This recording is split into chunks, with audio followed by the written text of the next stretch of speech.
Labvakar, skan biedrības Latvijas veidotais raidījums Būt Latvietim. Šovakar pie mums ciemos ir Kristaps Kašs, Labvakar.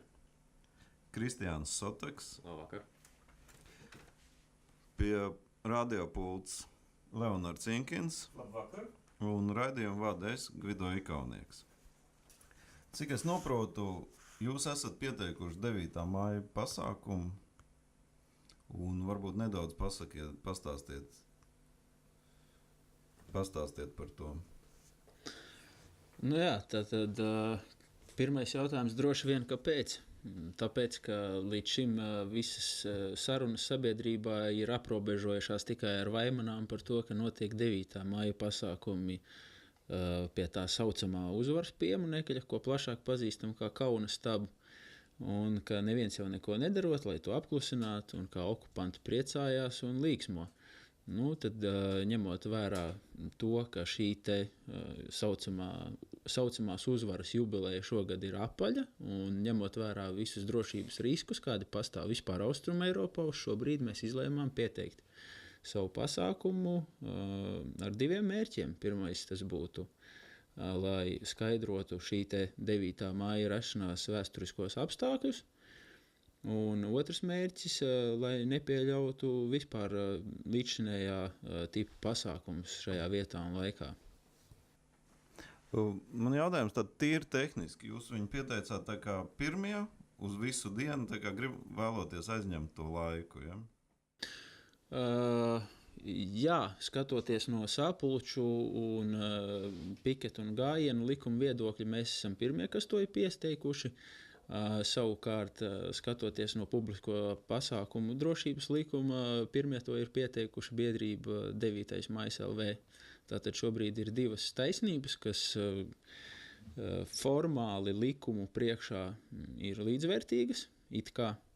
Kaut gan šobrīd tiek strādāts pie risinājuma, kā panākt tomēr, lai taisnība izrādītos mūsējā, un šobrīd arī izskatās, ka tāda varētu būt. Un, jūs arī esat pieteikuši viņu tā kā uz priekšu, vairākus gadus uz priekšu, ja? Nē, tas stāsts par pieteikšanu uz priekšu šobrīd, ja godīgi, uz to arī visticamāk, ka ies, ņemot vērā šā gada pieredzi ar šo te ažiotāžu un likumos esošajiem robiem. Bet līdz šim tas bija tikai tāds sarkasms Rīgas domes virzienā par to, ka, kā tad tā var būt, ka nav pieejama publiska informācija, ka kāds kādā vietā jau ir pieteicis pasākumu, pildot cita likuma normas. Savukārt cits, kurš vēlās rīkot savu pasākumu, arī ievērojot likumu, tikai citu likumu, nevar savu pasākumu īstenot dzīvē, jo vieta un laiks jau skaitās aizņemti. No cikiem līdz cikiem jūs aizņēmāt to laiku? No 00:01 līdz 23:59. Visu dienu? Tieši tā, lai nebūtu nekādu iespēju pretēji domājošai pusē tur īpaši līksmot un kaut ko darīt, iepriekš nesaskaņojot ar mums. Kas arī reāli nebūtu viņiem iespējams, ja tā godīgi. Savukārt, es tajā visā pasākumā vairāk skaitos tā kā drošības nodrošinātājs un kārtības uzturētājs, jo, vienu laiku arī tā bija tāda man tā kā specialitāte. Un sagribējām arī paskatīties, vai mēs varam to pasākumu uztaisīt savādāku nekā te dažs labs ir iedomājies. Es teiksim personīgi arī nedomāju, ka, nav mums Latvijā nepieciešams tāds pasākums, kur viņi varēs svinēt savus 9. māja pasākumus, kas reāli, mūsu tautai ir viens vienīgs ciešanas. Principā mums visas ciešanas pārsvarā ir sākušās ar okupantu atnākšanu. Tad, mēs tā izdomājam, ka vajadzētu to pasākumu mēģināt pārtraukt, un par cik mums vispār dažādu pasākumu gan veicināšana, gan arī vajadzības gadījumā izgāšana ir tīri labi izdevusies jau citos datumos, tad mēs tā izdomājām, ka pagājušo gadu mums vēl tas bija tikai mērķis, bet mēs mazliet pavēlu uzsākām savu darbību priekš 9. māja, tad šogad mēs šī gada 9. maijam mēs gatavojamies jau no pagājušā gada 9. māja. Neizdevās mums, protams, pilnībā viss tā kā iecerēts, bet, skatīsimies, kas no tā sanāks. Katrā ziņā pagājušo gadu mēs veiksmīgi gan norāvām paredzēto okupantu maršu, kad viņi bija sagatavojušies tā kā iet gājienā pāri tiltam. Tur mēs bijām pilnīgi sagatavojušies nepieciešams gadījumā arī vardarbību pielietot, respektīvi runāt viņiem saprotamā valodā. Un tad, protams, vēl naktī pirms 9. māja izplatījām arī informāciju par 9. māja pasākumiem, teiksim. Dažādas informatīvās skrejlapas līmējām. Atļautās vietās. Jā, varbūt jūs varētu dažos vārdos, klausītājiem pastāstīt par sevi, kas jūs tādi jau piedzimāt ar tādām ļaunām tendencēm traucēt cilvēkiem svinēt svētkus, priecāties. Jums tas tā patoloģiski uzreiz viss jāizcūko, jāsabojā, viss gaišais, labais pienāks brīdis, jūs arī pret sieviešu dienu sāksiet iebilst un kādas provokācijas organizēt. Kas jūs tādi esat? Varbūt pa vienam, īsumā pastāstiet savu īso dzīves stāstu. Es esmu Kristians Soteks, kā jau mani raidījuma sākumā minēja. Ikdienā esmu saistīts ar tehniskām lietām. Pats esmu arī tā kā uzņēmējs, un līdz ar to man brīvais laiks ir mazliet vairāk, un es varu nodarboties ar dažādu veidu trollēšanu un pasākumu traucēšanu. Piedzimt es gluži tāds nepiedzimu, bet skolas laikā jau, kad iemācījos sākt daudzīt skolē logus ārā, tad arī principā drīz pēc tam satika arī Kristapu, un kopējiem spēkiem tad jau mēs izaugām tādi, kādi mēs esam šobrīd. Tikai, ar katru dienu aizvien vairāk viens otru papildinam, un esam reizē gan mācījušies tūcīņu, gan arī sastrādājušies tā, ka plecs pie pleca, un nepieciešams gadījumā muguru pie muguras, un viens otru varam piesekt. Kas attiec uz mūsu kopdarbību, tad Kristians pilnīgi precīzi aprakstīja šo te mūsu kopdarbību, kas attiec tīri uz manu individuālo pusi. Es sevi atceros tādu latviski pārliecinātu kopš gadu 5-6 vecuma, jo man bija tā laime vai nelaime aizķert Padomju Savienības pēdējos gadus savās atmiņās, kas man asociējas ar rindām, deficītu, taloniem un pārējām briesmām, ieskaitot Moskviču, kurš tērē vairāk eļļas nekā benzīna. Un tad nākošās manas atmiņas jau, tas bija, ka tēvs ir Rīgā uz barikādēm, mēs skatāmies televizoru, redzam, kā Zaķu salu ieņem omonu kaujinieki, redzam apšaudes Rīgā. Tās pirmās bailes, ka var pazaudēt kādu no ģimenes locekļiem, kad tu saproti, ka tavā zemē ir kaut kas svešs, kas nav tavs, ka tas ir tas, kas apdraud tavu ģimeni, un tā tad var apdraudēt jebkuru ģimeni. Un pēc tam jau sāk visa informācija nākt klāt.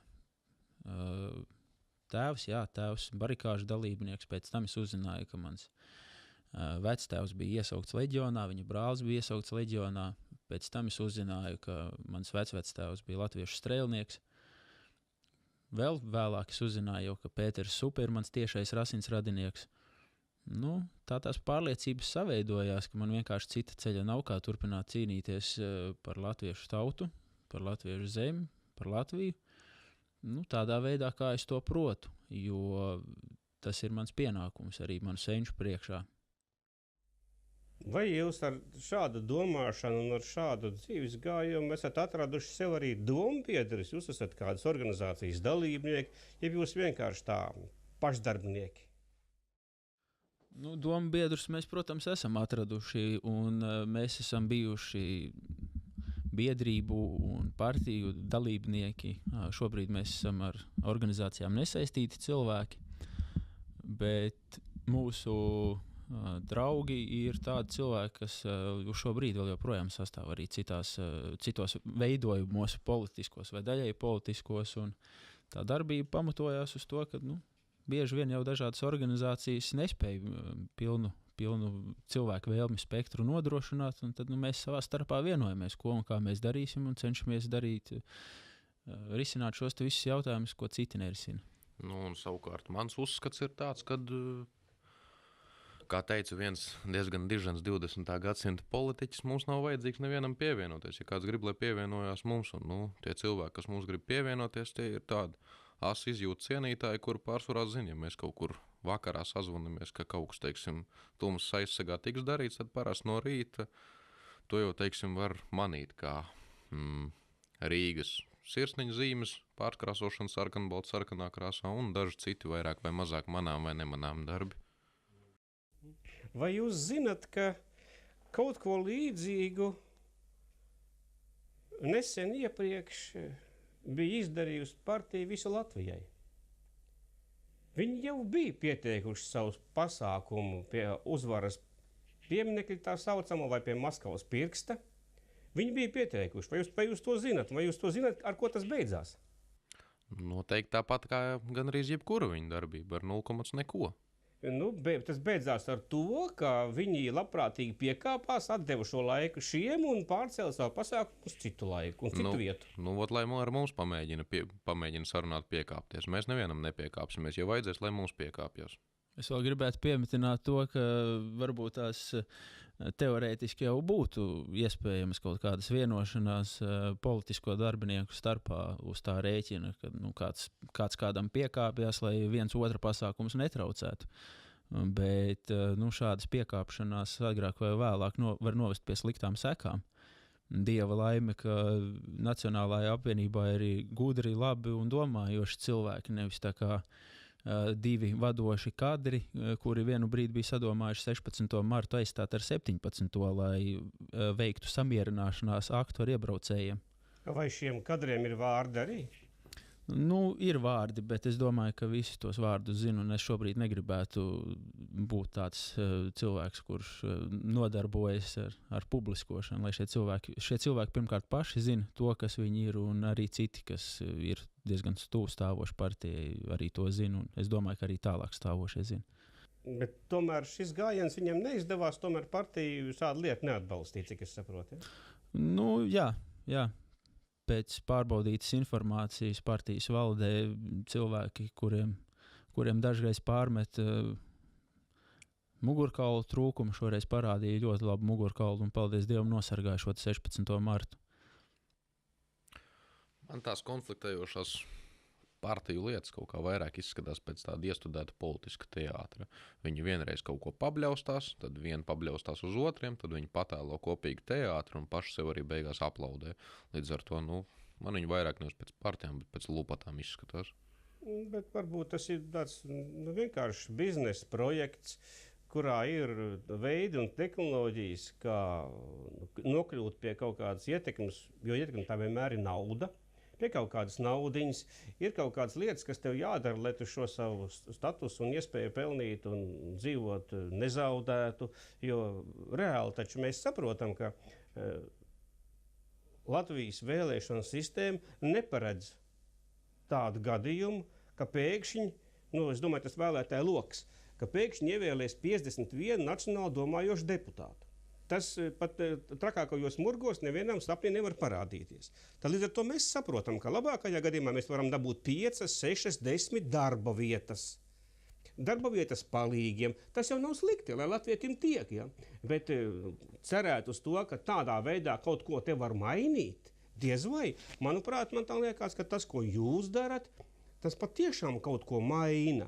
Bet tas, ko viņi dara, viņi vienkārši nodrošina savu labklājību. Kā jau es minēju, man tas izskatās tik tiešām pēc politiska teātra, un tā malšanās ir nepako tāda sajūta, ka viņi visi vienā katlā tikai mainītu nepārtraukti pozīcijas, nepārtraukti spēlēt teātri.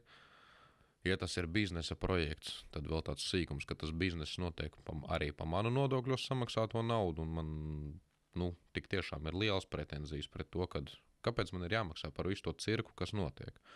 Un jā, izskatās, ka tas viss ir sarunāts. Es pat gribētu vēl pieminēt no savas puses, ka mēs varam hipotētiski aplūkot tādu scenāriju, ka partijas, pieņemsim 3 partijas, tiek finansētas no vienām un tām pašām personām. Pieņemsim sapnī, teiksim, mēs redzam, ka tā nav valsts Latvija, ka tā ir kaut kāda valsts A un ka tur ir partijas A, B, C, D un E. Un tad ir tā, ka divas partijas ir radikāli pretstāvošas un ir kaut kāda centra partija. Un tad ir vairāk vai mazāk skaidrs to, ka viena no centra partijām un divas pretstāvošās savā starpā agrāk vai vēlāk kaut kādā kombinācijā izveidos koalīciju. Bet, piemēram, tas, ko tu saki, tas notiek visā pasaulē. Tu saki, ka pieņemsim, ka tā nav valsts A, bet jebkurā gadījumā to var attiecināt uz A, B, D, C, D, uz jebkuru valsti. Ja? Un tā tad tas, ko tu gribētu ieraudzīt, tas ir pilnīgi pretrunā ar to, kas notiek pasaulē. Man, teiksim, personīgi simpatizē ar daudziem trūkumiem, kā jau jebkurā valsts iekārtā tas ir, bet man personīgi simpatizē, un cik es zinu arī Kristapam, konkrēti Baltkrievijas modelis. Tur skaidri katrs no korumpētajiem politiķiem zina, ka viņam par to tiks attiecīgi deva tērauda, ja viņi pieķers aiz rokas, un principā man ļoti gribētos pat reizēm tik tiešām tā doma ir, ka es labprāt pats redzētu stobra galā dažu labu mūsu ierēdni, jo man tā sajūta, ka dažkārt ir vienkāršāk nevis malties gadiem pa tiesas procesiem, bet izdarīt to, kas darāms ar mantas konfiskāciju un atgriešanu valsts kasē. Un, teiksim, ja teiksim, 50% no kādas, teiksim, cirka aprindām šādā veidā likvidē, tad otri 50% jau, ja nebailēs par to, kas viņiem par to var spīdēt, bet bailēs par dzīvību, viņi gribot vai negribot, vai sāks stipri mazāk fenderēt, vai viņi sāks vispār pārstās to darīt. Jā, bet tas karkas, uz ko viņi ir uzbūvējuši, ir tas padomiskais karkas, un vai tas patiešām ir tas, kas mums būtu vajadzīgs? Nē, mums ir vēl viena iespēja. Mums ir iespējams demokrātisks ceļš, kas varbūt tās nebūtu absolūti perfekts, un jebkurā sistēmā, protams, atradīsies tādi, kas atradīs siltu vietu un spēs sistēmu izmantot savā labā, bet es uzskatu, ka Latvijai ļoti, ļoti veiksmīgi varētu būt mažoritārā vēlēšana sistēma. Respektīvi, ja katrs novads izvirza savu kandidātu vienu, pilsētas droši vien, nezinu, Rīga varbūt 5, kaut kādus Daugavpils varbūt 2 vai kaut kā tā. Protams, veicot zināmas aprēķinus pirms šādas sistēmas ieviešanas, tad, piemēram, pirmām kārtām atkrīt tāda problēma kā Saeimas atlaišana, jo ir iespējams tā, ka ir apgabaliem iespējas atsaukt savus šos te pārstāvus pirmām kārtām. Un lielāka personiskā saikne ar saviem vēlētājiem, lielāka atbildība. Jo pieņemsim tādā zilupē, kur pieņemsim kaut kādu Andri Šķēli savu mūžu nav redzējuši, nekas, ka viņš tur ir nodeklarējies, lai pieņemsim tiktu Saeimā, kamēr viņš tur nebūs to visu pagastu. Es nezinu, kaut vai vienkārši uzpirts, tikmēr viņš Saeimā netiks. Un kāds labums no uzpirkšanas, galu galā kaut vai tāds labums, ka tiem cilvēkiem, kas tajā nabadzīgajā reģionā dzīvo, viņiem vismaz kaut kāda finanses. Es tomēr gribētu piesieties pie tās Baltkrievijas kaut kā. Viņi tad nokaitināja īstenībā. Sanāk tā, ka Baltkrievijā, kas ir labie čekisti, ir palikuši pie varas, ja? Tie ir tie paši, viņiem čeki nemainījās, tie paši labie čekisti, tātad, mums viņi, tā kā mēs viņus nedaudz pabīdījām malā, bet, labi. Tik ļoti labie čekisti tagad palikuši tur, kur viņi ir, un viņi tālāk būvēs šo valstu. Labi, viņi tur ievieš savus stingrākas kārtības noteikumus, bet nekas jau nemainās. Ja? Tātad Gorbunovs varbūt bija tas vājais posmiņš, tad vajadzēja tam Indriksonam, kas tur bija tajā brīdī paņemt to varu grožos. Iespējams, bet, kā redzams, Baltkrievijā viņiem tā visa tā valsts bagātība ir aizgājusi kaut kur, kad mēs reāli braucam cauri Baltkrievijai, mēs redzam, kur tās viss ir ieguldīts. No tā ir ticis visiem. Protams, neapstrīdēšu, ka noteikti prezidents dzīvo stipri labāk nekā visi citi. Daļai pietuvināto arī noteikti ir savs labumiņš, bet tur tas vairāk tomēr tiek arī pārējiem cilvēkiem. Savukārt mums šobrīd tas moments ir grūti izskaidrot. Tāds, ka lielākā daļa mums viss ir koncentrējusies Rīgā un sajūta tāda, ka aiz Rīgas robežām arī viss pamazām beidzās. Un Latgale, kura mums, teiksim, ir vēsturiski pirmām kārtām sens novads, otrām kārtām arī latgaļu karotājus visi pazina jau no, teiksim, 13. gadsimta un vēl agrāk. Arī Pirmajā un Otrajā pasaules karā saucamie čangaļi izcēlās ļoti labi ar savām karošanas spējām, un cik es esmu pats paviesojies Latgalē, tur ir ļoti sirsnīgi un ļoti atsaucīgi cilvēki. Es uzskatu, ka absolūti tas novads ir nepelnīti atstāts novārtā, un dēļ tā iemesla, ka viņš tiek atstāts novārtā, tā Latgales tā informatīvā telpa aizvien vairāk tuvojas Krievijai, jo tukša vieta ilgi nestāvēs. Tātad, ja nebūs tur mūsu masu mēdīji, kas nepropagandēs to, ka Latvija ir kopīga valsts un ka Latgale nav aizmirsta, to vietu pamazām ieņems visticamāk, ka Krievijas mēdīji.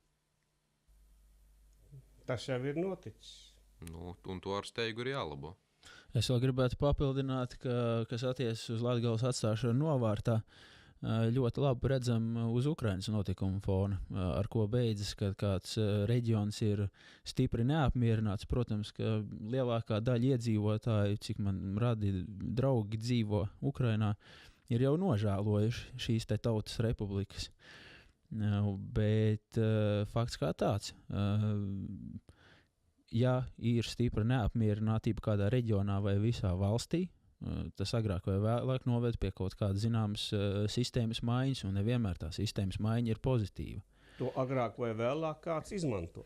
Tieši tā, kāds to izmanto, un ne jau vienmēr to izmanto pozitīviem mērķiem. Jo, ja pieņemsim sistēmas izmaiņas bijušajā cariskajā Krievijā, mēs kā latvieši prātām izmantot pozitīvi priekš mums tajā skaitā, tad nav jau galvots, ka citas tādas pašas izmaiņas ļoti līdzīgos apstākļos arī būs pozitīvas mums. Tajā Baltkrievijas kontekstā vēl atgriežoties atpakaļ, kā jau man šeit minēja, ka varbūt vajadzēja pārņemt varu Indriksonam. Personīgi es viņu nepazīstu un teikšu tā godīgi arī īpaši neilgojos iepazīt, jo es nezinu viņu, viņš nezinu man, līdz ar to mums diez vai vienam no otra varētu būt kāds labums.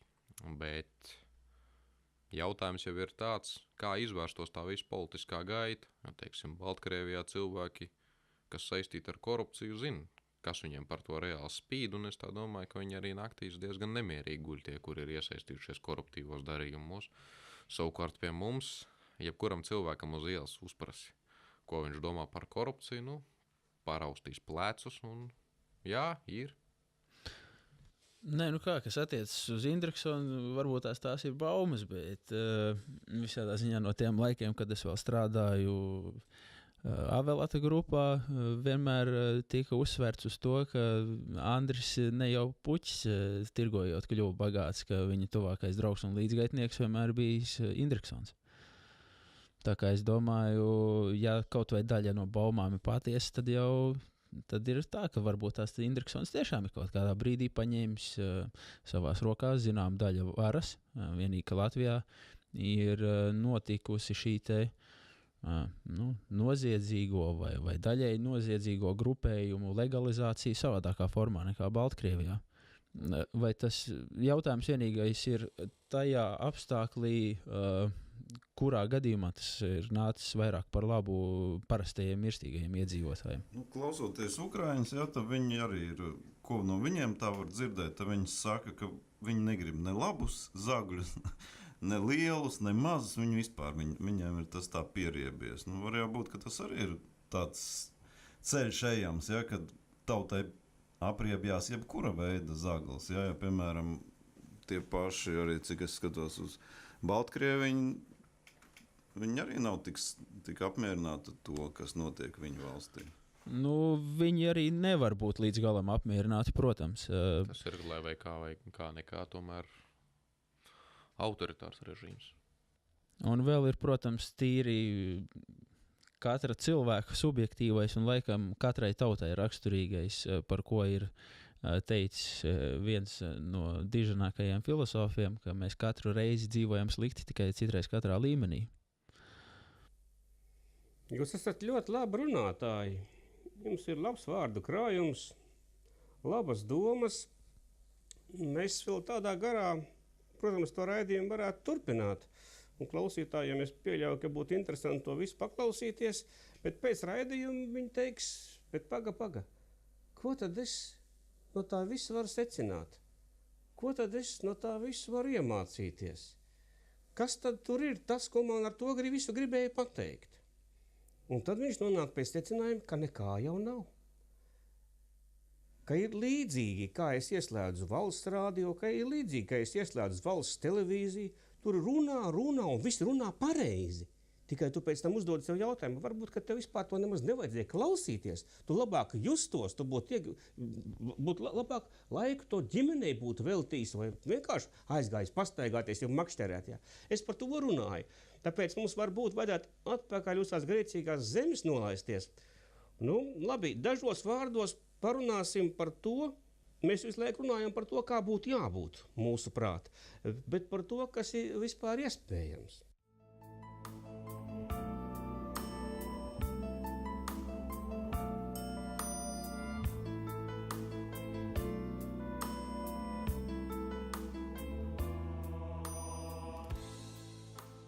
Es tā domāju, ka jāiet ir cits ceļš, jo šitādā veidā mēs neko nemainīsim. Mans pirmais tas vēlējums klausītājiem un visiem pārējiem, ka pirmais, kas ir jādara, ir jāsāk ticēt sev, ir jāsāk ticēt saviem spēkiem, ka es varu būt viena daļa no tās dūras, kuras spējīgi tiešām kārtīgi gāzt. Līdz ar to ir jānotic saviem spēkiem, ir jābeidz domāt, ko tam mēs jau neko nevaram ietekmēt. Es teiksim, pagājušajā gadā vēl jutos tā diezgan stulbi, kad man vajadzēja iet balsot vēlēšanās. Vispār jau es neatbalstu īpaši to, jo no tā jau nav jēgas, mums jau tas viss maļās viens un tas pats.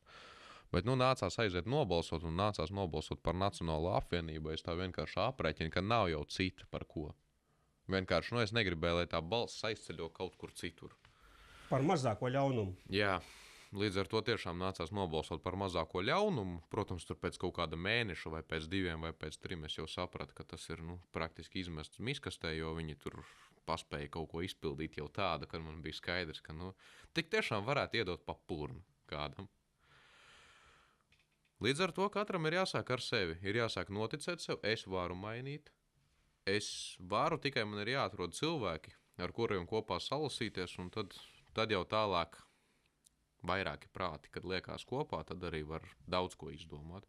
Mēs arī vēl īsti neesam sapratuši, ko mums vajag izdomāt, bet mēs esam sapratuši, ka pret to, cik ļoti dažādas instances pret mūsu vēršās, mēs esam sapratuši, ka mēs esam uz pareizā ceļa. Jo, ja daudzi mums mēģina traucēt, tas nozīmē, ka mēs rīkojamies pareizi. Tikai, mēs laikam mazliet atšķiramies no tā vidējā latvieša, kurš īd, ka viņam ir mūžīgākās problēmas, un kā tik līdz sāk viņam kāds kaut ko padraudēt vai ko tā viss kuš, nevajag. Sākam raustīties. Mēs nebaidamies ne no kā. Jums nav ko zaudēt? Ir ko zaudēt, bet lai man pamēģina vispirms kāds kaut ko atņemt. Tas ir vienkārši izdarāms. Paskatīsimies, ar kādiem bojājumiem viņi paši tiks projām. Vai vispār tiks projām. Un, jā, galvenais ir nebaidīties. Galvenais ir uzsākt kaut ko darīt.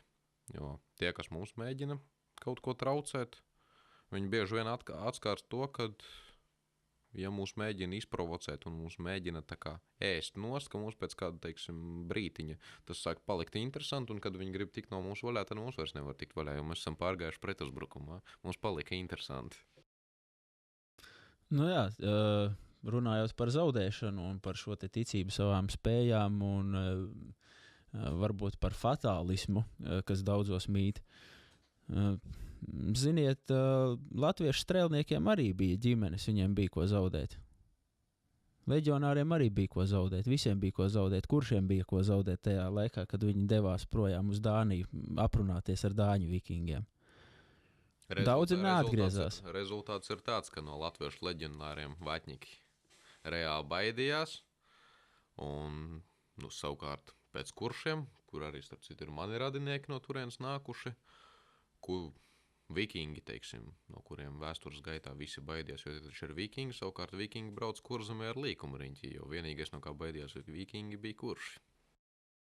Jā, un daudz varbūt teiks, ka tie bija seni laiki, bet kāpēc, lai tās nebūtu mūsdienas? Jūs ziniet, kāpēc izmira senie latvieši? Tāpēc, ka citiem ēst deva.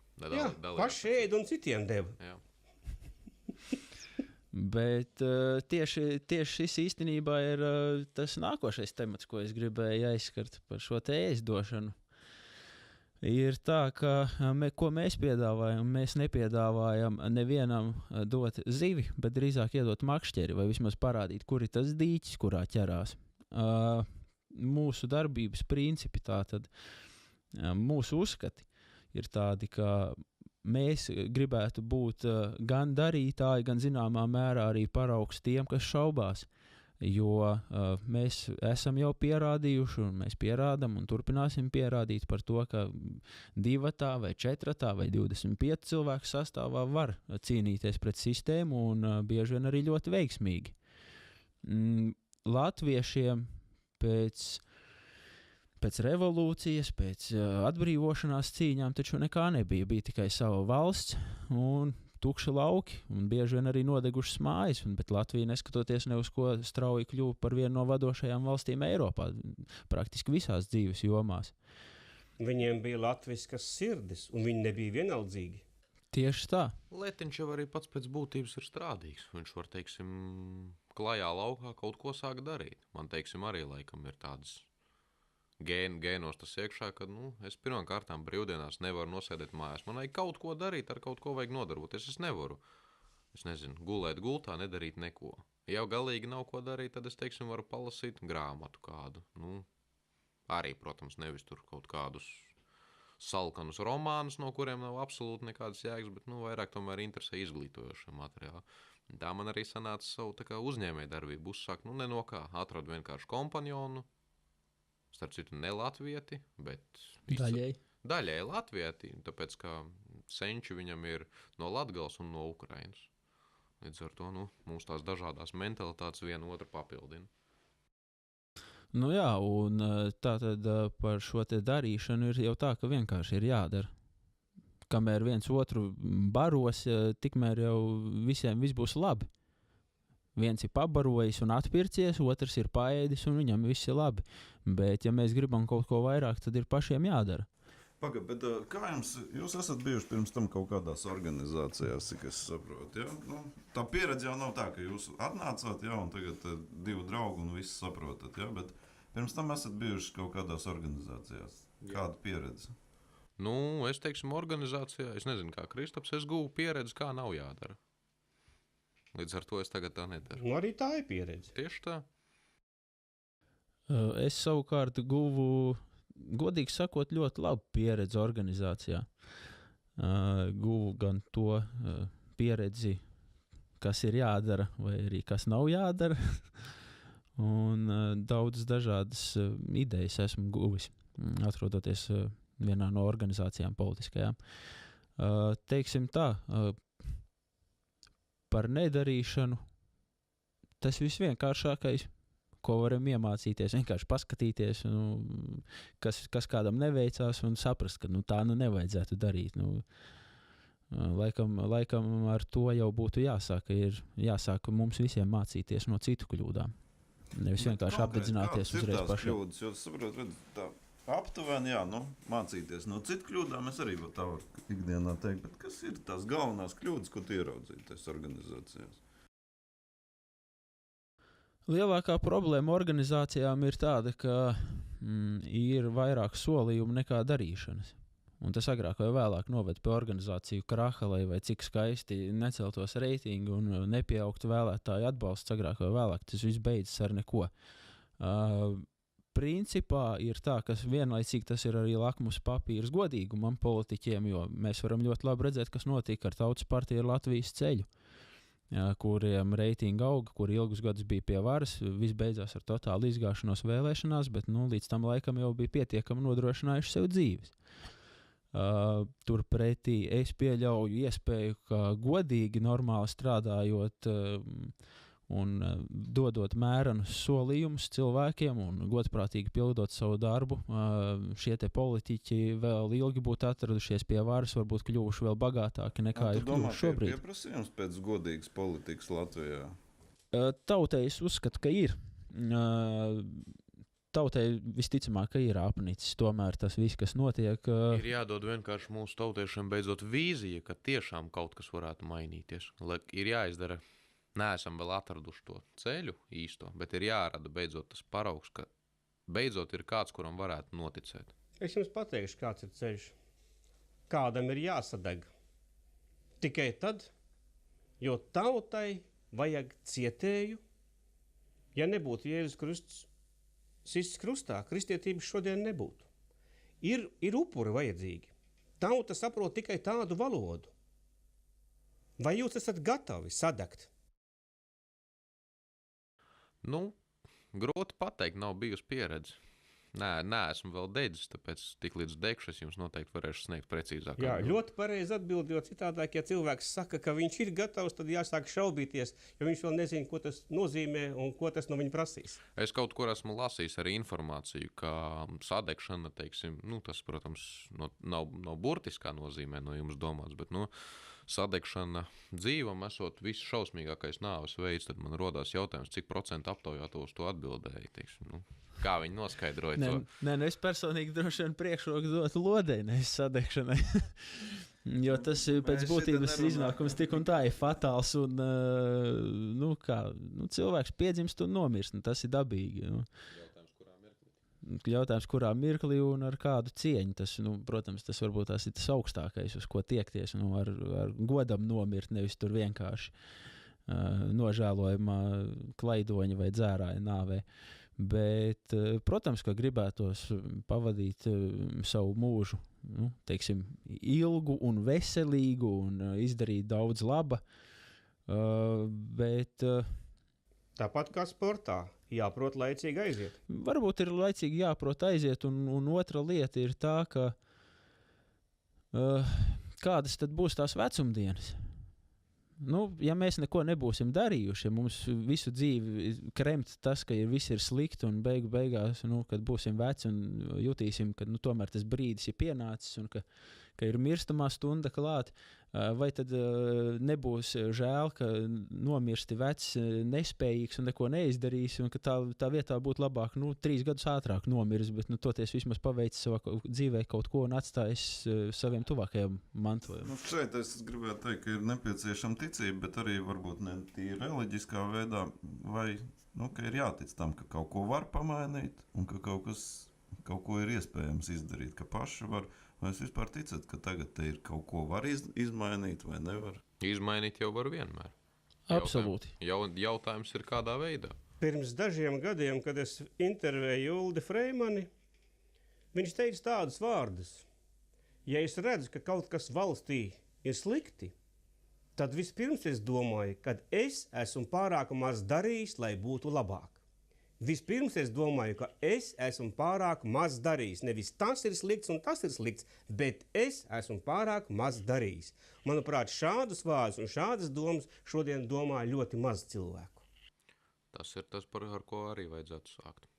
Vispār ir maz tādu cilvēku, kāds bija Uldis Freimanis, bet... Vispār jau ir vēl tāds labojums, kā ir vispār maz cilvēku, kas domā. Sāksim ar tādu diezgan globālu problēmu. Lielai daļai jau ir tikai tā. Ar to politiķiem ir jārēķinās, un tās ir lietas, kas viņiem ir jāzina. Viņi nedrīkst domāt, piedāvāt tautai tādas īpašības, kādas viņai nepiemīt. Ja? Tā ir ļoti zināma lieta, jo tauta sastāv no vairuma cilvēku, kuri dzīvo sev, savai ģimenei, saviem vecākiem, savai mājai, un viņu dzimtene, viņu valsts un viņu interešu loks, ar to arī viss beidzās. Viņi tur arī iekšā dzīvo. Un viņi tādi arī būs, un viņiem to nemaz nevajag pārmest. Viņi tādi būs. Viņi tādi ir, bet tāpat laikā tautā vienmēr ir kāds procents cilvēku, kas ir tādi radoši, kas vienmēr kaut ko izdomā, kas vienmēr uz kaut ko aicina šos pārējos, un tad tie vienkārši piebiedrojās. Ja kāds izdomā celt tiltu, tad šie sanas ķieģeļus, un beigās iznāk tilts. Ja. Bet tauta jau pati kā tāda, nekad viņa nav citādāk. Viņa ir vienmēr tāda bijusi. Es jau arī esmu no tās pašas tautas vidus. Man arī viennozīmīgs pateikšu, man pirmais ir nodrošināt savu ģimeni, nodrošināt savu materiālo labklājību, tāpēc es radu pats savu biznesu, turpinu viņu, esmu pie viņa šūpuļa, regulāri, teiksim tā, piemetu malku ugunī, un tad man sāk paliek brīvs laiks pāri, priekš arī patriotismu un tautas, līdz ar to, kā teiksim, aiz neko darīt un sāk laizīt pautus, tā mēs, teiksim, sākam darīt kaut ko jau tautas labad. Nē, kas attiecas uz mani, tad man savukārt šie jēdzieni vispār ir nesaraujami manā skatījumā. Runājot, piemēram, par šā brīža aktualitātēm vispār Austrum Eiropas reģionā, ja mēs paskatāmies to, kas notiek Ukrainā un tikpat labi teorētiski varētu notikt Latvijā. Atvainojiet, jā, labi darbs, nopelnījušies, varbūt 500 eiro, varbūt 1000 vai 1500. Bet ja rītdien karš, ko tad es nopelnīšu? Un ja es nebūšu neko izdarījis, lai šo te karu iespējamo apturētu, tad ne man būs ko ēst, ne manai ģimenei, ne maniem kaimiņiem. Tas viss ir aburtais loks. Bet nemazums jau ir tādu, kuri droši vien jums saka, ka jūs jau tieši to arī darat, lai būtu karš. Tāds, teiksim tā, veselīgs lokāla mēroga tesiens jau nekad nav nācis par sliktu. Es, teiksim, absolūti no tā nebaidos, tāpēc arī viena daļa no savas, teiksim, nopelnītās naudas iegūda tā, lai, gluži ar plikiem nagiem nebūtu jāstāv pretī. Tā kā, jā, kāpēc ne? Par ko mums baidīties, ja mēs esam kādus apmēram pēdējos 1000 gadus regulāri bijuši iesaistīti dažādu veidu karos, mēs šeit esam. Mēs esam mūsu senču pēcnācēji, un mēs šeit atrodamies, bet kur ir tās impērijas, kas ir nākušas mūs graut un nīcināt? To vairs nav. Un latviešu valstī principā ir ļoti labvēlīga statistika. Oficiāli Latvijas armija ir bijusi iesaistīta tikai 2 karos, un abi 2 ir veiksmīgi uzvarēti. Tā ir skaitā pirmais pret ķeizarisko Vāciju un otrais pret padomju Krieviju. Tad par ko mums baidīties gal galā? Runājot par Latvijas armijas uzvarām, mēs arī tāpēc pagājušo gadu augustā iedibinājām tādu tradīciju, kurā, protams, pierādās tas cilvēku trūkums, jo, aizsūt cilvēkiem informāciju, viņiem jau neinteresē. Citreiz ir tā, ka tu redzi, ka cilvēks to ir izlasījis, bet neklapē ar ausīm. Mēs aizsākām tādu tradīciju kā Latvijas armijas uzvaras dienas svinēšana. Konkrēti mēs nolikām ziedus un sveces pie uzvaras pieminekļa. Jā, mums ir tāda iecerē, ka ja jau visas tautas lepojās ar savām vēsturiskajām uzvarām, un jo lielāks un ļaunāks ienaidnieks ir bijis, jo labāk, tad kāpēc gan mums neatzīmēt šo te dienu augustā, kad tika beidzot parakstīts miera līgums ar padomju Krieviju, kuras iniciatori bija pati padomju Krievija. Tātad tas faktiski nozīmē, ka Krievija bija padavusies. Krievijas armija bija uzvarēta no latviešu un poļu armijām. Kāpēc mums to neatzīmēt un nesvinēt? Man ir jautājums, ja cilvēki tomēr gribētu ar jums aprunāties, es domāju, tādā pozitīvā veidā piebiedroties, vienkārši kā jūs sameklēt, kā jūs, gan jau būtu arī, kas gribētu, kur tas interesētu, vai kāds to var izdarīt un kā? Mūs var atrast laikam kā praktiski jebkuru cilvēku. Mūsu uzvārdi ir zināmi. Un tālāk jau mūs var atrast un sakontaktēties gan draugos, gan arī Facebook. Tur ir daži labi gara darbi, gan redzami, gan lasāmi. Es saprotu, ka jums tur diezgan liels tas rakstītāju pulks varētu būt, ja gan arī no visām pusēm Facebookā. Draugos, jā, vai patiešām ir laiks to visu izlasīt, jā? Man, teiksim, nav nekāda pretenzija. Man vienkārši lasīt ir paticis no bērnības, jo es esmu uzaudzis bez datora. Tāpat tās vakarā ir diezgan laba izklaide. Pēc darba atpūšoties, paskatīties. Ja cilvēks kāds uzraksta labus vārdus, protams, ir paldies un paliek tā patīkam, ka kāds ir to novērtējis. Bet visinteresantāk ir, kad kāds raksta kaut ko nelabu un mēģina ēst nost, tad citreiz var līdz 4 rītā pavadīt diezgan jautrās diskusijās, patīkam izklaidējoties. Jo te interneta rakstītāji, viņi jau, man liekas, ka tie varētu būt kaut kādi apmaksāti. Jo cik mēs viņiem atklāti esam nosaukuši adreses, aicinājuši uz satikšanos. Komentārs ir, mēs tev tūlītās esam gatavi, tur, es nezinu, stāv uz zemē iedzīt. Aizsūtam adresi, aizsūtam telefonu numuru. Varu šobrīd oficiāli pateikt, 100% gadījumu neseko nekas. Ne man kāds ir zvanījis, ne man kāds ir ieradies. 2 reizes es esmu aizbraucis uz sarunātu tikšanos, nogaidījis un pārskaities aizbraucis mājās.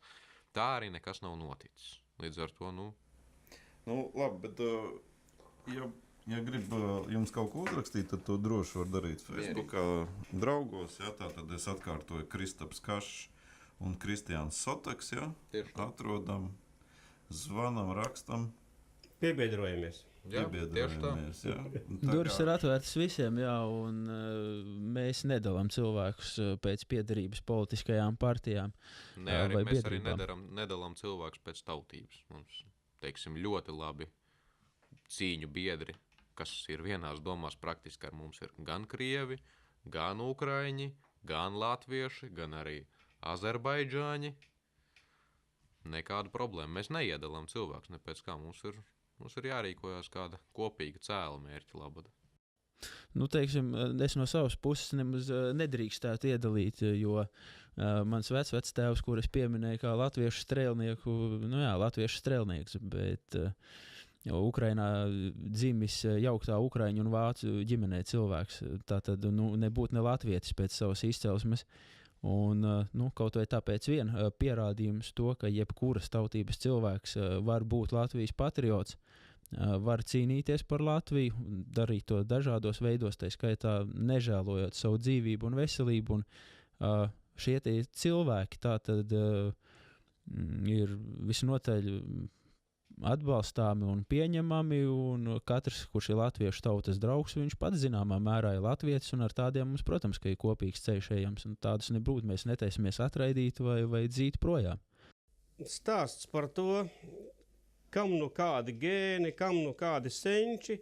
Šīs lietas parasti izmanto tie demagogi, kas vienkārši ir citādāk domājoši nekā domājam mēs, kas vienkārši varbūt kādam kalpo.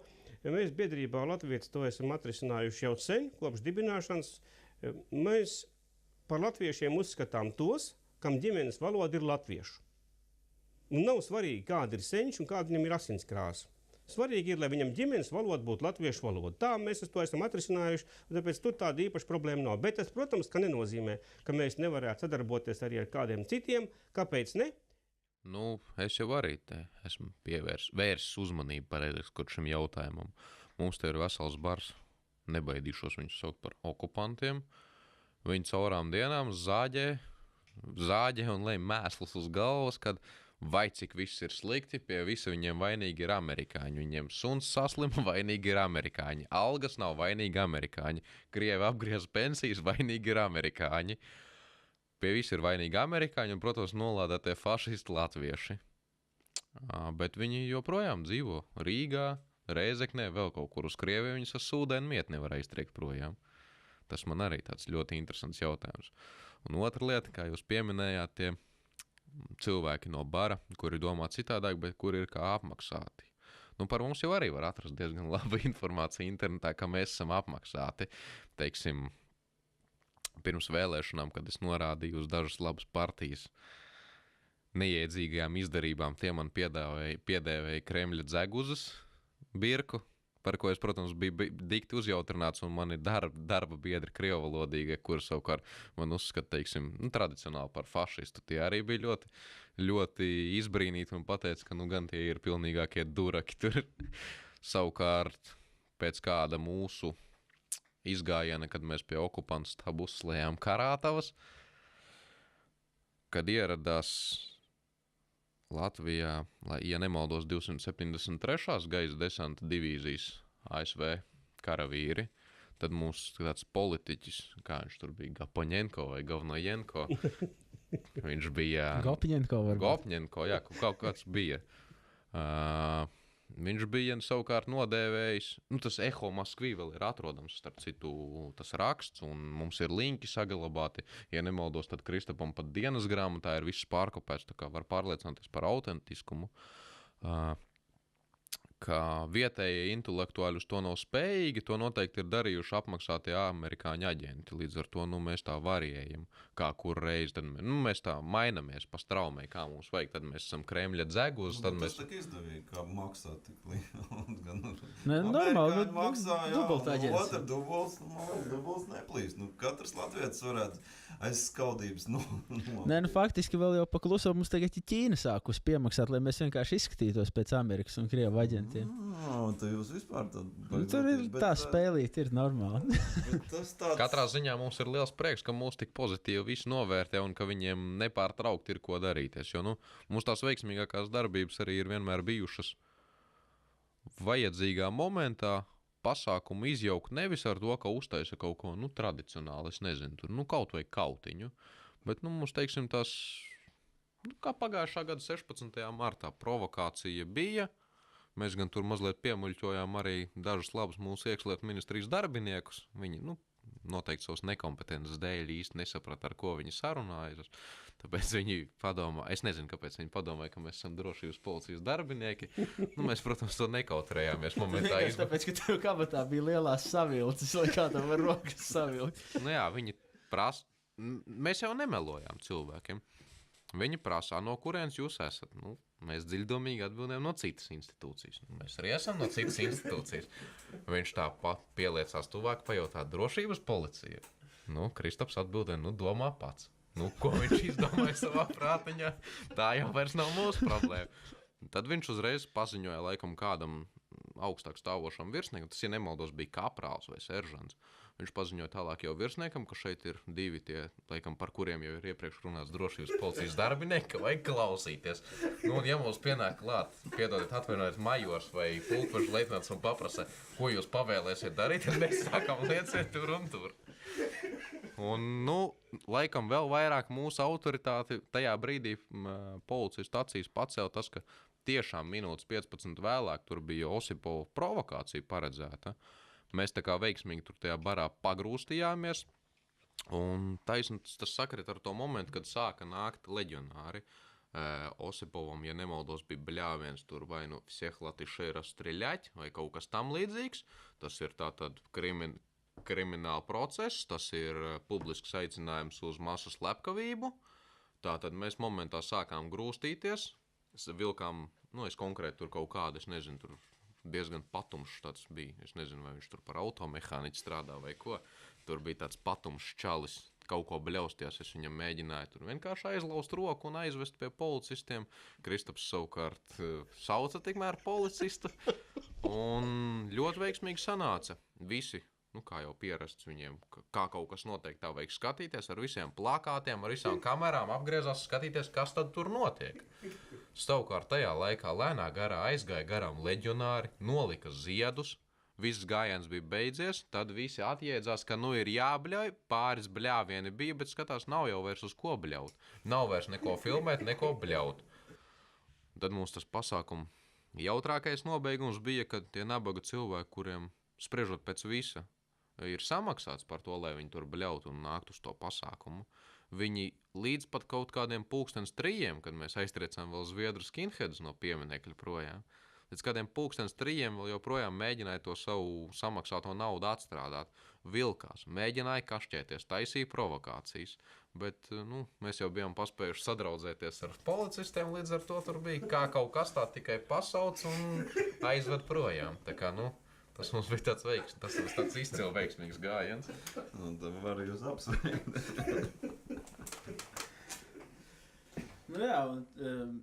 Tā tad šī situācija savā ziņā zināmā mērā ir ilustrācija tam, ka gandrīz katrs jau spēj izdarīt daudz vairāk nekā viņš domā. Teiksim tā, pirmīt aizskāra Leonārds šo tēmu par pārmaiņām sabiedrībā, ka, piemēram, Padomju Savienības sabrukums zināmā mērā bija inscenēts vai pilnībā vai mazliet. Tas ļoti lielā mērā sasaucās gan ar to, ko Kristians tagad stāstīja, gan sasaucās arī ar notikumiem Ukrainā ar Maidanu. Respektīvi, ir tā, ka vienmēr jau ir un būs kaut kādi notikumi, un vienmēr ir tā, ka kāds jau kaut kādu labumu no tā gūs. Ar to es gribētu teikt to, ka vienmēr jau arī var tikt izdoti dažādi likumi. Šeit 51 vai 75 vai kaut vai visi 100 deputāti, kurus varbūt tās pat visus kāds būs nopircis, var izdot dažādus un daudzus likumus. Bet ja mēs turēsim savas acis vaļā un prātus atvērtus, tad mēs varam atrast robus jebkuros likumos. Un jā, varbūt tā ir zināma cīņa ar veidzirnavām, bet kurš tad cits cīnīsies, ja ne mēs paši? Neviens mūsu vietā neko nedarīs. Neko jau mēs nepanāksim, ja mēs neizmēģināsim.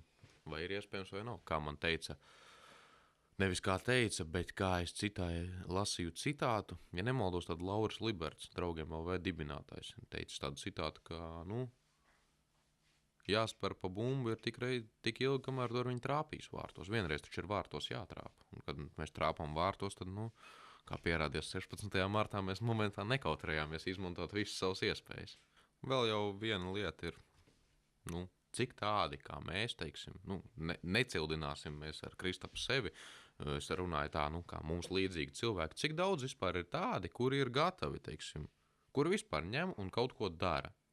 Jo, pretstats ir, mēs, teiksim, manā darba vietā esam 3 cilvēki, viens no viņiem ir tas, kurš uz to visu no malas skatās kā uz cirki, sevišķi uz manām darbībām, viņš seko līdzi, viņš, teiksim, saka, forši jums sanāca, bet, tāds diezgan neaktīvs. Savukārt otrs ir tāds, mūžīgi uzmestu lūpu, viss viņam ir slikti, nav viņam nekad naudas, parādu piedzinēju no viņa piedzen, viņu var, teiksim, ar viņu jebkurš cilvēks var manipulēt, interpretējot likumus savā labā, un, teiksim, kad es pasaku, kaut ko runājam, es pasaku, man šitā neizdevās, значит, iesim citu ceļu. Teiksim, neizdevās ejot pa taisno pie viena cilvēka, spiedīsim no augšas, rakstīsim iesniegumu caur ģenerālu prokuratūru.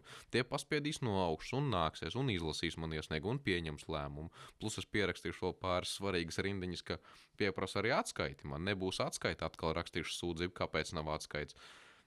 Neizskatīs man sūdzību, rakstīšu uz ģenerālu prokuratūru, ka tā iestāde nelikās nezinis par manu sūdzību. Līdz ar to šādā vai tādā veidā, ēdīšu tik ilgi, kamēr panākšu savu vēlamo efektu. Un tad es teiktu, kušanāts, tu jau vienmēr mēģini ielīst kaut kur, kaut kādās nepatikšanās, kur tad tev jau miera nav, vai kuš, nevajag jau šitā, es gan tā nedarītu, tur pēc tam man var uzdot jautājumus vai vēl kaut ko.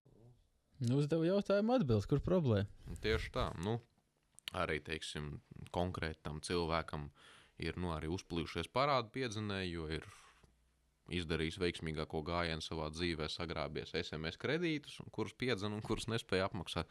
Un viņam zvana, parādu piedzinēji, draud, vēl visu kaut ko.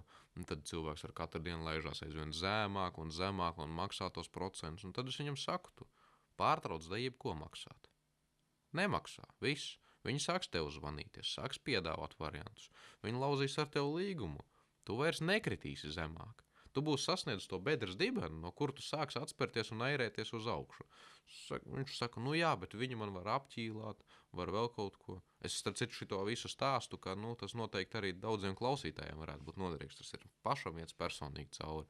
Pats esmu bijis tādā situācijā, esmu izkārpījies, esmu konstatējis, un viņi ir bijuši spiesti arī izlabot manu kredītu vēsturi, kur ir atkal ok. Un es viņam saku, dari, runā, nepiekrīti viņiem. Viņi tev saka vienu summu, pieprasa pamatojumu.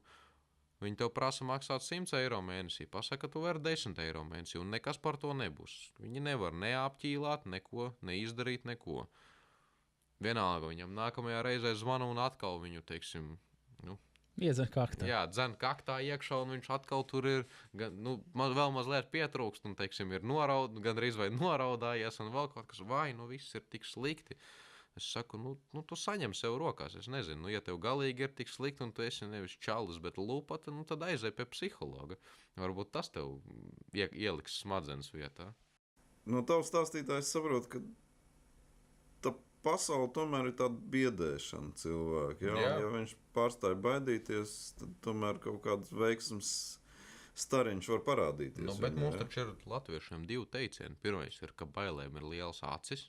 Un otrs ir, ka acis darba izbijās, rokas darba nebijās. Tas apvienojas vienā teicienā par to, ka nevajag raustīties ne mirkli. Jā, tas ir tāds mūsu iekšējais teiciens, ka nevajag nevienā mirklī. Man, teiksim, arī darot kaut kādus riskantus darbus ir, ja nemaldos, arī Kristaps prasīs, vai es zinu, ko daru. Nē, nezinu, bet man ir nojauta, ka būs labi. Tāda izteikta diezgan tā sajūta, ka vienkārši čuvis saucamais. Varbūt tas nebūs pa tēmu, bet man mājās mainīja gāzes skaitītāju, un tur tas, kas mainīja tur tās trubas, jā. Viņš teica, neslēdz tikai gaismu. Es vaļējām acīm skatījos, kā viņš visu to dara. Es sapratu, ka tiešām labā gaismu neslēgt. Nu kā, ir situācijas, kad ir jāpaļaujas droši vien uz kaut kādu savu iekšējo pārliecību, un ja iekšējā pārliecība saka, ka kaut kas ir jādara un kaut kas ir jāmaina un kaut ko ir jācenšas darīt, tad arī notiek, kad ir. Brāļa Raiti taču arī vienā brīdī izdomāja, ka vajag pamēģināt lidot, kaut gan iespējas nosisties bija ļoti lielas. Šobrīd, sitās 100, jā, bet lidotos 1000 lidmašīnu. Ja kāds nebūtu iedrošinājies lidot, tad šobrīd nelidotu neviens. Ko es varētu pateikt klausītājiem, kad jums ir pozitīva daža pieredze, ja? ir iedvesmojoši daži epizodes no jūsu darbības, ja? Tāpēc es domāju, ka tiem, kas to interesē, lai jums uzdod jautājumus vai piezvan. Jā, Tā kā- droši. Ko mēs jums nepajautājām? Un kas palika tas nepateiktais, ko jūs tomēr noteikti gribētu klausītājiem pateikt? Grūti teikt. Bet vajag. Ir daudz ko mēs gribētu pateikt. Es noteikti varētu vārīties līdz pašam rītam un vienalga. Un vēl arī otrai dienai. Tas visus draugus teikt var pasveicināt. Nē, to mēs, bet konkrēti, varbūt, jā, patiešām mēs ievirzījām jautājumu kaut kādā noteiktā veidā, varbūt jums tas likās. Nē, patiesībā jau var virzīt vai nevirzīt sarunu, bet, Lielos vilcienos tas ir pats galvenais. Noticēt pašiem sev. Un tad jau arī viss notiksies.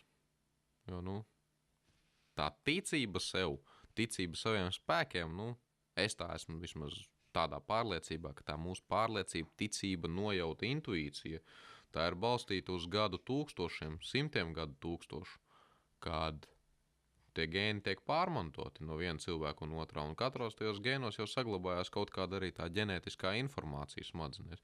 Tāpēc jau ir tās deja vu sajūtas un viss kaut kas, tas ir uz kaut kā bāzēts. Tātad, ja tu jūti, ka vajadzēs būt labi, tam ir pamatojums. Ticības definīcija ir tāda, ka tām zināšanām, kas man ir, es ļauju ietekmēt savu dzīvi. Ticība nav, jo visas pārējās ticības ir mājiņticības, bet tikai ticība, kas ir balstīta zināšanās, ka tu zini sevi, ka tu zini, ka tu uz sevi vari paļauties, ka tu zini, ka tu šo vari pacelt, ka tu esi pamēģinājis viņu celt, un tu esi pārliecinājies, ka tu vari pacelt, tad tam tu vari ticēt. Bet ticība tam, ka es to varēšu, un pēc tam izrādās, ka nemaz nevaru, tad tu uzņemies tādas lietas un apsoli tādus darbus, ko tu nemaz neveic, un tu pievili citus. Varbūt pasargāt klausītājus no tādas ticības. Teiksim, jā, es varu pateikt, ka, tonīgu akmeni diez vai ar plikiem nagiem varēs pacelt. Tas arī ir tā kā balstīt uz... Lietskalniņš jau tomēr ir cēlis gandrīz ar plikiem nagiem. Arī rekur ir rezultāts, kad, ir. Bet vidējais cilvēks... Vidējais latvietis. Jā, vidējais latvietis, es domāju, ka tomēr īsti nevarēs, tāpēc vajag mazliet pakustināt pelēkās šūnas un izdomāt palīgi līdzekli, ar ko to var izdarīt. Bet ja negribas, ko darīt cilvēkiem, ja viņiem tas nerūp? Ko darīt cilvēkiem, ja viņš ir kaut kādas sagadīšanās pēc dzird šo raidījumu? Un ko viņš labprātīgi, brīvprātīgi pats nekad neiesliegs un pats nekad nespējas izturēt pat 10 minūtes kaut ko tādu noklausīties, jo tas ir pārāk tukši, neinteresanti un ir daudz svarīgākas lietas pasaulē. Ko darīt tādam cilvēkam? Kas tad ir tās svarīgākās lietas pasaulē, kā mainīt savu dzīvi, mainīt savus valsts? Viņam nekas nav jāmaina, viņam ir jādzīvo viegli, jo viņš ir piedzimis, un viņam veselība vēl drusciņi ir, tūlīt vairs nebūs, tūlīt būs vecs klips un slims, tāpēc jāpaspēj drusku izbaudīt dzīvi. Tādam jau pavisam vienkārši var ieteikt, lai viņš atrod savu vecuma cilvēku, ar kuru komunicēt no Vācijas vai no Beļģijas, lai paskatās, kā tas dzīvo, un tad, lai izdara attiecīgos secinājumus. Vai tad vajag vai nevajag kaut ko darīt? Un ja tas nepalīdz, tad ir vēl viens ieteikums saziet pēc triķa un izmantot durvju kliņķi. Nebūs pa zemu?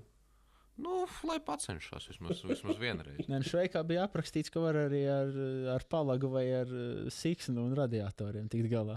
Aleksandrs Balodis savā grāmatā Kosmozofija šādos gadījumos dod tādu padomu. Ja tu jūti, ka tu nespēji, piemēram, disciplinēt sevi tik tālu, ka tu katru dienu, katru rītu varētu vingrot, vai katru dienu varētu skriet, vai tu nespēji sev disciplinēt, tad viņš saka tādiem vārdiem, noslēdz līgumu ar kādu, kas tev spiedīs to darīt. Tu saproti, ka tu nespēji. Tāpat kā cilvēks, kurš viņš nespēja atmest smēķēšanu, ja viņš noslēdz ar kādu līgumu, kas viņam stāv un slēg dod pa pikstiem. Ja citādāk cilvēks nevar. Varbūt arī šāda risinājuma ir iespējama. Dažreiz cilvēks sevi apzināti ieliek tādā situācijā, ka tur nerīkoties nevar. Jo viņš saprot, ka bez šīs situācijas viņš nevarēs neko darīt.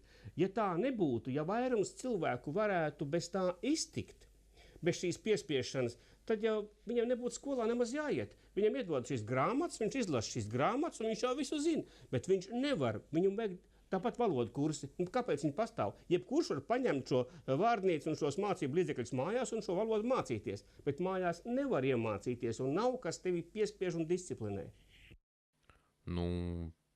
Ir jau, es, ja nemaldos, tad dzīvu piemēri tādi visādi Jehovas liecinieki un cik sektas tur tu arī noslēdz līgumu, un ja tu nepildīsi, tad tu paliksi bez visa. Es domāju, ka tas ir apmēram tas pats.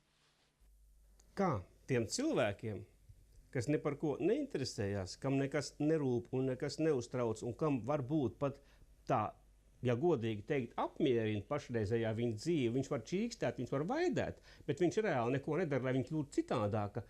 Kā tiem cilvēkiem, pamosties un tomēr sākt kaut ko arī darīt, līdzdarboties, piemēram, jums vai kādiem citiem, bet tomēr kaut kur līdzdarboties? Visticamākais jau, ka kamēr viņiem platais gals nesāks svilt, tikmēr viņi nemaz nepakustēsies.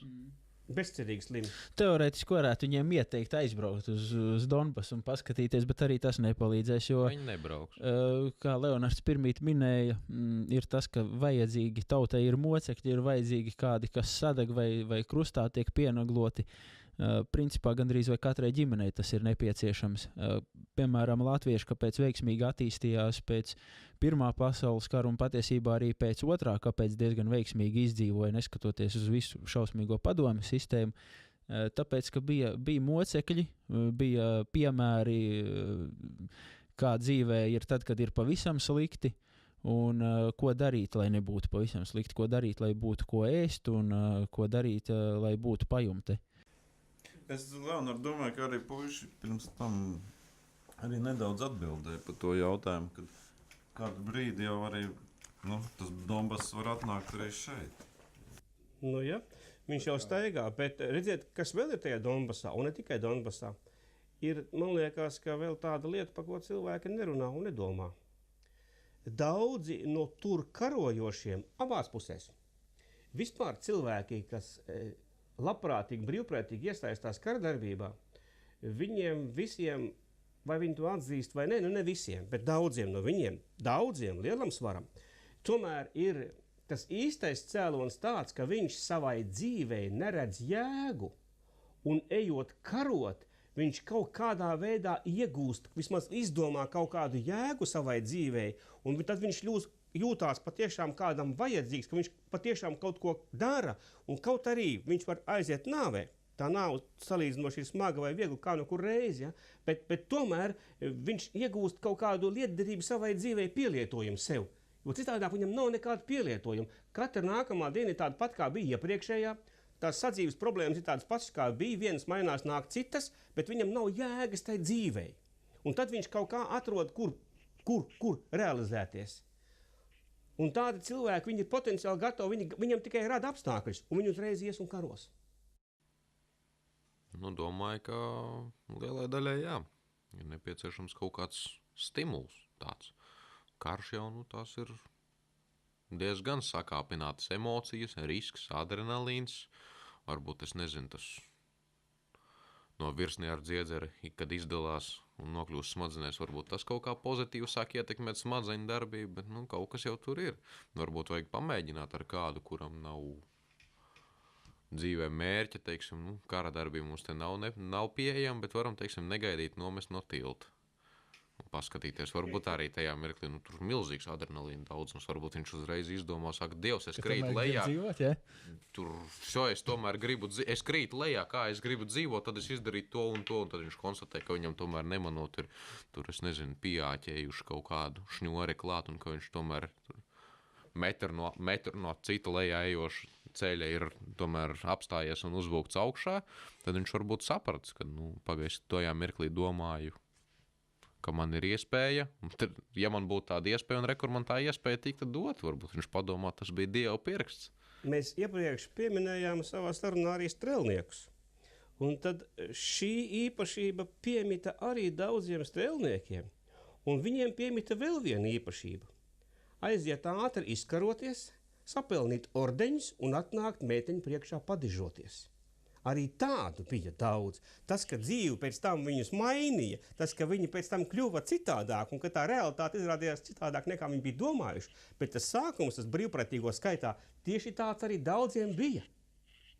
Un daudzi bija tiešām kārtīgi vietējie huligāni, kur staigāja ar nažiem un visādām lietām, un viņi vienkārši atrada pielietojumu savām visām prasmēm un savam dzīvesveidam un visam. Viņi vienkārši brīvprātīgi gāja, jo citādi viņi šeit neredzēja tam visam tādu pietiekami jēgu.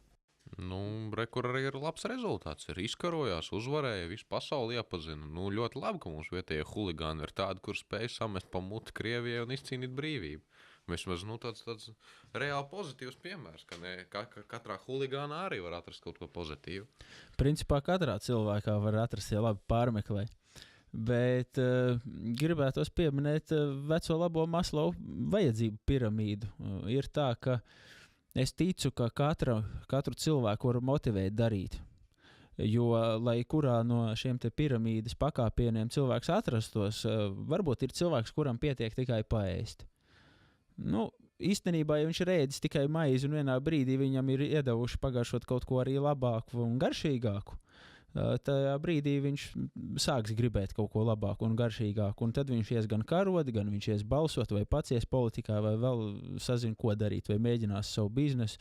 Nākošais līmenis, kur ir pēduši arī kaut ko garšīgāku un pavisam garšīgu, gribēs padižoties meiteņu priekšā, tad ir jādod šī te iespēja, un viņš ies un arī darīs tieši tās pašas lietas, ko līmeni zemāk esošs cilvēks, tikai ar citu motivāciju, bet darbu jau veiks vienu un to pašu.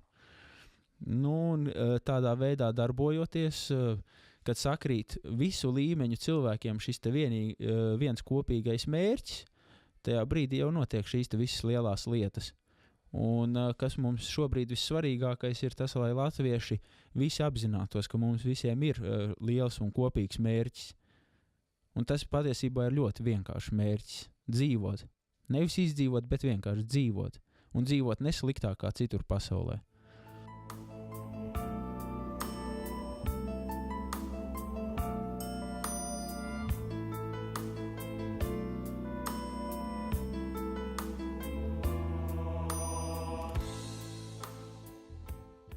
Paldies par piedalīšanos raidījumā. Šovakar raidījumā bija Kristaps Kašs. Paldies. Kristiāns Soteks. Paldies. Pie ierakstpuls Leonards Cinkins. Uz redzēšanos. Un raidījumu vadīja es, Gvido Ikaunieks. Uz redzēšanos. Visu labi.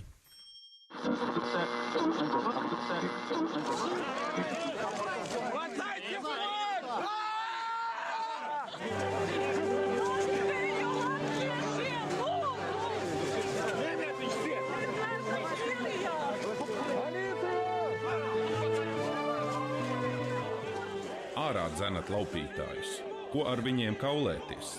Kaulējieties mēnešiem, pēc kalposit 100 gadu. Šai zemē nav taisnības, dūrei tik spēks. Ziedo raidījumam būt latvietim. Rekvizīti ziedojumiem mūsu mājaslapā latvietis.lv.